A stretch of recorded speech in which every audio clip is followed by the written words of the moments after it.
Hello बच्चों, जय हिंद। का हाल चाल बा।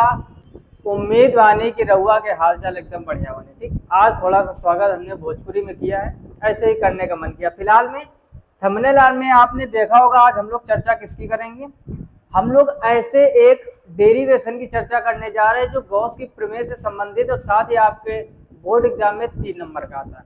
ध्यान से समझना। इसके पहले डेरिवेशन जिस तरीके से बड़ी आसानी से हमने आपको सिखाया, ठीक उसी प्रकार आज ये सीखे कि मुश्किल से आपको बिल्कुल हल्का सा केवल पावर लगाना है माइंड में और एकदम आसान तरीके से आ जाएगा। जैसे सबसे पहले जो हेडिंग लिखा है, आवेशित चालक के ठीक बाहर वैद्युत क्षेत्र की तीव्रता।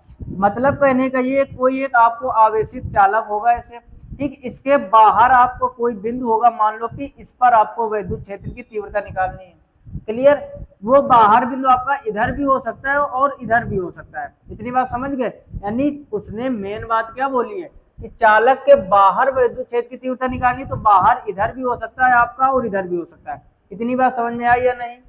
क्लियर। तो आज हम लोग इसी को सीखेंगे, पर ध्यान से आप चीजों को समझो, फुल कंसंट्रेट कीजिए। और दूसरी बात, कॉपी पेन लेके बैठ जाइए रोज की तरीके। कॉपी पेन रोज बदल के नहीं लेनी है, जिस दिन जो मन आया उठा लिया, शुरू से नोट्स बनाते हुए चलो। पहला चैप्टर जैसे लिखा था, एक कॉपी बनाओ, उसमें लिख दीजिए फिजिक्स और टारगेट यूपी बोर्ड 95+ लिख दीजिए। जब लिखोगे, जब अपना लक्ष्य निर्धारित करोगे, तभी आप वहां तक पहुंच पाओगे। ठीक, तो वही कॉपी फिजिक्स वाली उठा लीजिए और लिखना चालू कीजिए। अब देखो, थोड़ी थ्योरी समझो यहाँ पर ध्यान से। एक एक चीज लिखा है, माना अनंत विस्तार की एवं परिमित लघु मोटाई की। सामने आपको फिगर दिख रहा होगा, ये अनंत लंबाई की है या अनंत विस्तार की, और परिमित लघु मोटाई की। आप इसकी देख रहे होगे कि ये मोटाई जो इसकी दी गई है निश्चित है। तो परिमित लघु मोटाई की एक धनावेशित समतल चालक प्लेट निर्वात में स्थित है। ये धनावेशित का मतलब आप सामने देख रहे होंगे, इस पर कौन सा चार्ज दिया गया है? Plus charge. तो फिगर से ही थ्योरी लिखी गई है। ठीक, नागिन की धुन बज रही ना, ठीक है ना, क्योंकि हमारा जो कोचिंग सेंटर है रोड के जस्ट पास ही में है, तो जब भी क्या बताएं समझ जाओ। फिलहाल में समझते हैं ध्यान से। अब क्या करना है, यहाँ पर निर्वात में स्थित है। अब देखो हम लोग क्या करेंगे, यहाँ पर थोड़ी थ्योरी और लिखो। यहाँ पर लिखेंगे, माना चालक के ठीक बाहर, चालक के ठीक बाहर एक बिंदु P है, एक बिंदु P है। आप भी साथ साथ लिखते हुए चलो। माना चालक के ठीक बाहर एक बिंदु P, छूट गया क्या? लिख दीजिए, यहाँ एक बिंदु P है जिस पर हमें वैद्युत क्षेत्र की तीव्रता ज्ञात करनी है। जिस पर हमें वैद्युत क्षेत्र की तीव्रता ज्ञात करनी है, जिस पर हमें वैद्युत क्षेत्र की तीव्रता ज्ञात करनी है। फिर से एक बार समझ लो। हमने कहा, माना एक अनंत विस्तार की एवं परिमित लघु मोटाई की, जो आपको सामने दिख रहा है, एक धनावेशित समतल चालक प्लेट, और ये कहाँ स्थित है? मान लिया कि ये कहाँ स्थित है? निर्वात में। ठीक, उसके बाद माना चालक के ठीक बाहर, आप यहाँ पर देख रहे हो कि चालक के ठीक बाहर एक बिंदु P है, और इसी बिंदु P पर हमें वैद्युत क्षेत्र की तीव्रता ज्ञात करनी है। इतनी बात समझ में आए? अच्छा, अब देखो हल कैसे करेंगे। बहुत ही सरल डेरिवेशन है। अब यहाँ पर एक चीज समझो, जैसे ही चालक को आप चार्ज दोगे, ध्यान से समझना है एक चीज को, जैसे ही चालक को आप चार्ज दोगे, अर्थात आवेश, तो ये इसके पृष्ठ पर फैल जाएगा, यानी इसके अंदर आवेश शून्य होगा। कहने का मतलब, जब हम यहाँ पर लिखे दे रहे हैं, जब हम किसी चालक को आवेश देते हैं, तो वह उसके पृष्ठ पर फैल जाता है, वह उसके पृष्ठ पर फैल जाता है। ठीक, अर्थात कहने का मतलब, अंदर जो आवेश होगा वो 0 होगा। इतनी बात समझ गए। और इसका आप दैनिक जीवन में भी यूज करो। जैसे मान लो आप 4 व्हीलर कार से कहीं जा रहे हो, देखो फिजिक्स को पढ़ो और दैनिक जीवन में यूज करो, यही शिक्षा का मतलब होता है। शिक्षा का मतलब ये नहीं होता है कि आप मेन पढ़ लो, कॉपी में लिखाओ, मेन नंबर मिल जाए, मार्कशीट अच्छी बन जाए, और मोहल्ले में 4 रिश्तेदारों को दिखाओ कि हमारा 85 बना था, हमारा 91 बना था। ये शिक्षा का बेटा मतलब नहीं होता है। शिक्षा का मतलब होता है पढ़ो, दैनिक जीवन में अप्लाई करो। वही इसी वजह से ये सब पढ़ाया लिखाया जाता है। बात समझ में आई या नहीं? कहने का मतलब जैसे अब रास्ते में जा रहे हो, कोई 4 व्हीलर कार है, अचानक जैसे बरसात का मौसम चल रहा है, अचानक मौसम खराब हो और बिजली कड़के, ऐसी स्थिति में आपको पूरी फिजिक्स का यूज करना है। कैसे करोगे, ध्यान से समझो। जैसे मान लो एक 4 व्हीलर कार है, बना दी जाए 4 व्हीलर, और ये कार हो सकता है थोड़ी अच्छी ना बने, और जितने भी लड़के देख रहे हो सबकी बारात में यही ले जाएंगे, है ना? ये मर्सिडीज से कम नहीं है। क्यों लड़कों? कमेंट बॉक्स में कमेंट करके बताना, ले चले कि नहीं ले चले, और हम भी चलेंगे साथ में। इस टाइप की कोई कार है, ज्यादा तूफानी बन गई क्या? ये आगे हेडलाइट लगी हो, ठीक, ये आगे सिरा है, ये जैसे कार बन गई, ठीक, ऐसे। कमेंट बॉक्स में कमेंट करना कार अच्छी है या नहीं। कार अच्छी हो या ना हो, कॉन्सेप्ट बहुत अच्छा होने वाला है। हमने क्या कहा, कहीं रास्ते में आप जा रहे हो, ध्यान से समझना, अचानक मौसम खराब होता है और बिजली कड़कती है। तो बिजली जब भी गिरेगी, कई बार आपने घटनाएं सुना होगा कि आकाशीय बिजली गिरने से मृत्यु हो गई, तो ऐसी स्थिति में कार को आप साइड में लगाइए अगर मौसम खराब है, और आप कार की बॉडी को छोड़कर अंदर सीट में जितना हो सके सिकुड़ कर बैठ जाइए। ये बचने का उपाय हम बता रहे हैं। अगर आपकी कार पर आकाशीय बिजली गिरेगी भी तो उसके पृष्ठ पर फैल जाएगी, अंदर नहीं जाएगी, जैसे यहाँ पर हो रहा है। यही तो यूज है बेटा, गहराई से समझो। जब भी आप किसी चालक को आवेश देते हो तो वो उसके कहाँ फैलता है, पृष्ठ पर, अंदर नहीं जाता है। तो आकाशीय बिजली से बचने का उपाय हम ये नहीं कह रहे बिजली गिरने के बाद ये करना, मौसम खराब हो गाड़ी साइड में लगाइए, मेहनत करो, पढ़े लिखो, आपके पास भी 4 व्हीलर कार होगी, और हो सकता है ऐसी सिचुएशन आ जाए बरसात में आप कहीं जा रहे हो, तो आप सिकुड़ कर सीट में जितना हो सके बैठ जाना। अगर कार पर आकाशीय बिजली गिरेगी भी तो आपकी मृत्यु नहीं होगी, और बिजली जब गिरती है गिरती ही नहीं रहती है, 1-2 सेकेंड में गिर के एकदम गायब। मान लो आपकी कार में आग भी लग गई है, फिर भी आप गेट खोलकर बाहर निकलकर अपनी जान बचा सकते हो सकता है थोड़ा बहुत जल जाओ। लेकिन अगर आप कार की बॉडी से टच रहोगे, उस समय बिजली गिर गई तो तुरंत ही मृत्यु को कोई नहीं बचा सकता, चाहे वो हम कार चला रहे हो, चाहे आप चला रहे हो, चाहे कोई और चला रहा हो। बात समझ गए कि नहीं? तो वही कॉन्सेप्ट यहाँ पर है। तो कार समझ में आ गई, यानी जब भी इस पर आवेश, यानी जब भी इस पर बिजली गिरेगी तो ये इसके पृष्ठ पर फैलेगी ऐसे, और अगर आप अंदर कहीं सीट में सिकुड़ कर बैठे हुए तो आपकी मृत्यु होने से बच जाएगी, या हम बैठे होंगे तो हमारी मृत्यु होने से बच जाएगी। बात समझ में आएगी नहीं? तो कॉन्सेप्ट क्या होता है कि जब भी किसी चालक को आप आवेश दोगे, उस स्थिति में उसके पृष्ठ पर फैलेगा, यानी अंदर आवेश क्या होगा, 0। अब यहाँ पर हम लोग निकालेंगे क्या, तीव्रता निकालेंगे। ये मान लिया इधर का सिरा प्लेट 1 मान लिया, इसको प्लेट 2 मान लिया। अब ज्यादा थ्योरी नहीं लिखनी है, थ्योरी से ही केवल नंबर नहीं मिलने आपको। करना क्या है, अब लिखेंगे माना प्लेट 1 के कारण वैद्युत क्षेत्र की तीव्रता। ध्यान से समझो, माना प्लेट 1 के कारण वैद्युत क्षेत्र की तीव्रता। अब देखो प्लेट 1 उधर वाली है, इस प्लेट के कारण वैद्युत क्षेत्र की मान लो E1 है, तो E1 बराबर हो जाएगा सिग्मा बटे 2 एप्सिलॉन नॉट। अब किसी किसी को टेंशन चालू हो गई होगी कि ये कौन सी बला है, कैसे आया।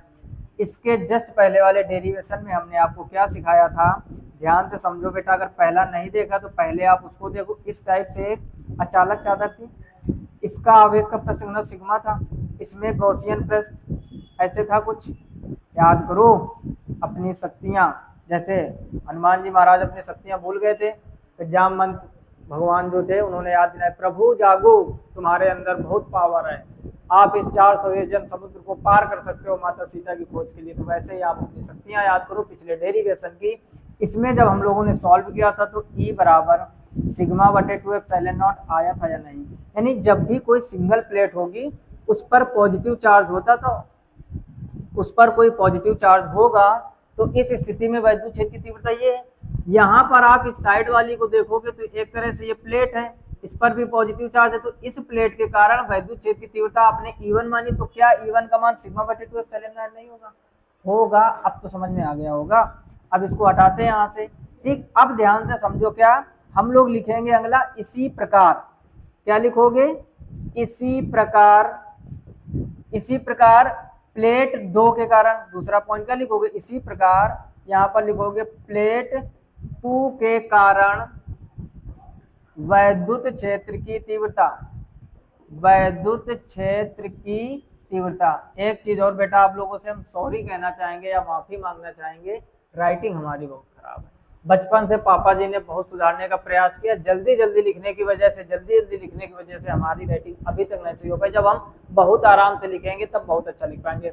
आप अपनी राइटिंग में अपने हिसाब से नोटबुक में नोट करते रहिए, हम साथ में बोलते रहते हैं, और जब स्क्रीनशॉट लीजिए तो थोड़ा एडजस्ट करने का प्रयास कीजिए, ठीक। राइटिंग नहीं सही होती और ज्यादा आराम से लिखेंगे, टाइम बहुत ज्यादा बर्बाद होगा। लिख तो देंगे साफ साफ, लेकिन उससे आपका टाइम बर्बाद होगा और हमारा भी टाइम। क्लियर, समय बहुत कीमती है। तो प्लेट 2 के कारण वैद्युत छेद की तीव्रता हम लोग क्या मान लेंगे, E2 बराबर ये भी सिग्मा बटे 2 एप्सिलॉन नॉट होगी, और इसको मान लेंगे समीकरण नंबर 2। अब सोच रहे हो कि इसके कारण भी क्यों, अब आप इधर तरफ आइए, वापस देखिए ध्यान से।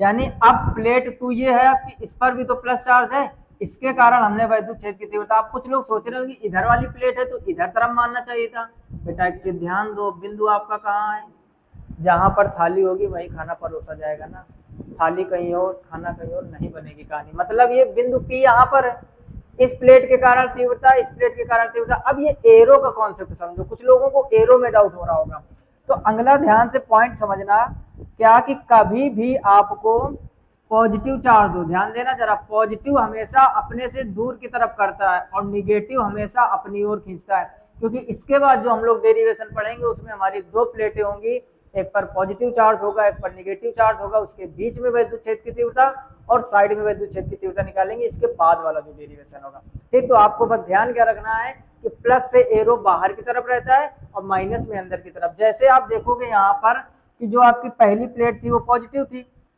पहली प्लेट क्या थी, पॉजिटिव थी, तो इसके कारण इसमें बाहर की तरफ एरो लगा दिया, यानी वैद्युत छेद की तीव्रता का दिशा तो होगी बाहर की तरफ। अच्छा, दूसरी प्लेट भी पॉजिटिव है तो इसमें भी बाहर की तरफ लगा दिया। फिर यहाँ पर कंफ्यूजन ये मत क्रिएट करना कि इसमें एरो ऐसा लगना चाहिए बाहर की तरफ, लगना तो चाहिए, बात सही है, लेकिन बिंदु आपका उधर है ना, तो इस वजह से हम लोग फिर एरो। अब देखो E1 व E2 की दिशाएं एक जैसी हो गई, तो जब दिशाएं समान होती है तो दोनों की वैद्युत छेद की तीव्रता जोड़ देते हैं, और जब दिशाएं विपरीत होती है तो वैद्युत छेद की तीव्रता घटा देते हैं। इतनी बात समझ गए।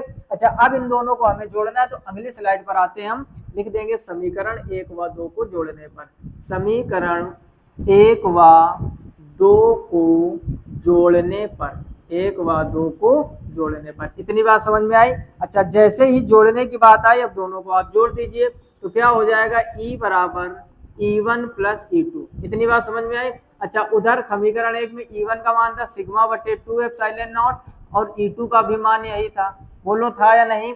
अच्छा, उसके बाद क्या करना है हमको, 2 एप्सिलॉन नॉट एलसीएम हो जाएगा तो सिग्मा प्लस सिग्मा हो जाएगा, तो E बराबर हो जाएगा 2 सिग्मा बटे 2 एप्सिलॉन नॉट, 2 से 2 कट जाएगा तो E बराबर आ जाएगा सिग्मा बटे एप्सिलॉन नॉट। बोलो कोई समस्या, यानी जो फाइनल आपकी वैद्युत क्षेत्र की तीव्रता है वो E इक्वल सिग्मा बटे एप्सिलॉन नॉट, और यही आपकी प्रूविंग हो जाएगी, और मात्रक न्यूटन प्रति कूलम या फिर वोल्ट प्रति मीटर शुरू से आप सीखते आए हो। तो कहने का मतलब आप एक चीज ध्यान से समझो, जब सिंगल प्लेट हो, जो इसके पहले डेरिवेशन किया था हम स्टार बना के लिख रहे हैं, उसके लिए वैद्युत छेद की तीव्रता E बटे 2 एप्सिलॉन नॉट होता है, कब, जब सिंगल प्लेट हो, है ना, इस टाइप से। ऐसी कोई प्लेट थी, इस पर पॉजिटिव चार्ज और गॉसियन पृष्ठ कुछ इस टाइप से बना था, इसके कारण यानी कोई अचानक सीट होगी, उस पर अगर कोई चार्ज है तो उसकी वैद्युत छेद की तीव्रता E बराबर सिग्मा बटे 2 एप्सिलॉन नॉट। लेकिन जब भी कोई ऐसा चालक आ जाए जिस पर एक प्लेट इधर एक प्लेट इधर, दोनों पर मान लो पॉजिटिव चार्ज है, ध्यान से समझो, दोनों पर कैसा है, पॉजिटिव चार्ज है, तो मान लो यहाँ पर बिंदु P हुआ, इस प्लेट के कारण वैद्युत छेद की तीव्रता E1, इस प्लेट के कारण वैद्युत छेद की तीव्रता E2, बिंदु आपका यहाँ पर है, दोनों की दिशा समान हो गई। जब भी समान दिशा होती है हमेशा वैद्युत छेद की तीव्रता जोड़ते हैं, और जोड़ने के बाद उसका मान रख दिया, कैलकुलेट कर दिया। तो लॉजिक में ना आप ये समझ जाओ, यहाँ पर कुछ खास चीजें आपको दिख रही होंगी, यहाँ पर 2 नहीं है, यहाँ पर 2 है, यानी जब भी कोई ऐसी अचानक सीट आ जाए जिस पर एक चार्ज है या एक सीट है तो उसके नीचे 2 होता है, यानी E बराबर सिग्मा बटे 2 एप्सिलॉन नॉट। और अगर दो प्लेटें दोनों पॉजिटिव हैं, उसके बगल में यानी जस्ट पास में या निकट में वैद्युत छेद की तीव्रता पूछ रहा है, तो नीचे 2 नहीं होता, क्योंकि ये बात याद रखने से आपका एक ये फायदा होगा कि आप न्यूमेरिकल में चीजों को समझ पाओगे, ना भूल जाओगे कहाँ 2 होता है कहाँ नहीं। जब सिंगल सीट तब 2 होता है, जब double seat positive positive charge तो 2 नहीं होता है। बात समझ में आई कि नहीं। तो आज के इस लेक्चर में इतना ही, हर एक लेक्चर में एक डेरिवेशन कवर करते, ज्यादा बड़ी क्लास नहीं करते कि आपको 1 घंटे 2 घंटे 3 घंटे, थोड़ा थोड़ा सभी सब्जेक्ट पढ़ना, आपको हिंदी भी पढ़ना, इंग्लिश भी पढ़ना, मैथ पढ़ना, फिजिक्स पढ़ना, केमिस्ट्री पढ़ना, तो आप एक ही में पूरा समय मत दीजिए, थोड़ा थोड़ा आपको सिखा रहा है, बस आप धैर्य बनाकर सीखते रहे। जो पहले के लेक्चर अगर आपने नहीं देखे हैं तो चैनल को विजिट कीजिए, प्लेलिस्ट में जाइए, वहाँ ढेर सारे वीडियो जरूर विजिट कीजिए। लाइक नहीं किया लाइक कर दीजिए, जितना हो सके दोस्तों में शेयर कीजिए ताकि उनकी भी तैयारी अच्छी चल सके। क्लियर? अगर आप चैनल पर पहली बार आए तो साथ में सब्सक्राइब कर लीजिए और नोटिफिकेशन बिल को ऑल पर जरूर जरूर जरूर सेलेक्ट कीजिए।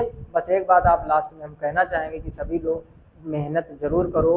आप ये मत सोचो कि अभी 7 महीने हैं 8 महीने हैं, एक भी समय नहीं अगर आप सही से सोचोगे। अब देखो जुलाई चल रही है, फरवरी में आपका एग्जाम होता है, लगभग 7 महीने हैं आपके पास। थोड़ी कैलकुलेशन समझो यहाँ पर, 7 महीने का मतलब हो गया लगभग 210 दिन, और आपके पास सब्जेक्ट कितने हैं? 5 5 चौको 20 और 5 दूनी 10, लगभग 42 दिन एक सब्जेक्ट का बन रहा है। अब आप कैलकुलेट करके बताइए कितने भी आप पढ़ने में थे, जो क्या 42 दिन में पूरी फिजिक्स पढ़ लोगे विद न्यूमेरिकल डेरिवेशन थ्योरी? नहीं कर पाओगे, लगातार ऊब जाओगे।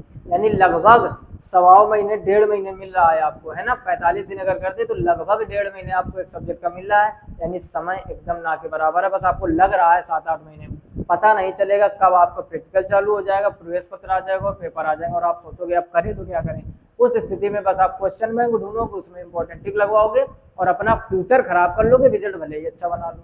क्लियर? तो इन चीजों पर विशेष ध्यान देना, आपको समय बचाना है, मेहनत करनी है और पुरानी चीजों को बार बार रिवीजन करते रहना है। दूसरा चैप्टर पढ़ रहा है तो पहले के न्यूमेरिकल रिवीजन कीजिए, थ्योरी रिवीजन कीजिए। इस तरीके से आप पढ़ाई को जोड़ते हुए चलिए, तभी आप वो कर पाओगे जो बाकी लोग नहीं कर पाते। क्षेत्र में टॉपर कितने होते हैं? 2-3, फर्स्ट सेकंड थर्ड रैंक होते हैं। क्षेत्र की बात करते हैं, यूपी की नहीं। तो अगर आपको अपने क्षेत्र में अपना माँ बाप का नाम रोशन करना है, अपना नाम रोशन करना है, और क्षेत्र के तो टॉपर बन ही जाओ यार, कम से कम इतनी मेहनत करो। हम ये नहीं कह रहे, कम से कम जिस स्कूल में पढ़ते हो उसमें पहला स्थान ले आओ, जिस कोचिंग सेंटर में पढ़ते हो उसमें पहला स्थान ले आओ, या फिर अपने क्षेत्र में जो भी आपके क्षेत्र में 300-400-500 स्टूडेंट हो गए उनमें प्रथम स्थान ले आओ। तो माँ बाप को भी तो लगे कि हमने शेर और शेरनी पैदा किया है, नहीं तो वो गीदड़ों वाली बात हो जाएगी। ठीक, बाकी आप समझदार हो। इस वीडियो में इतना ही, मिलते हैं नेक्स्ट वीडियो में, तब तक के लिए जय हिंद।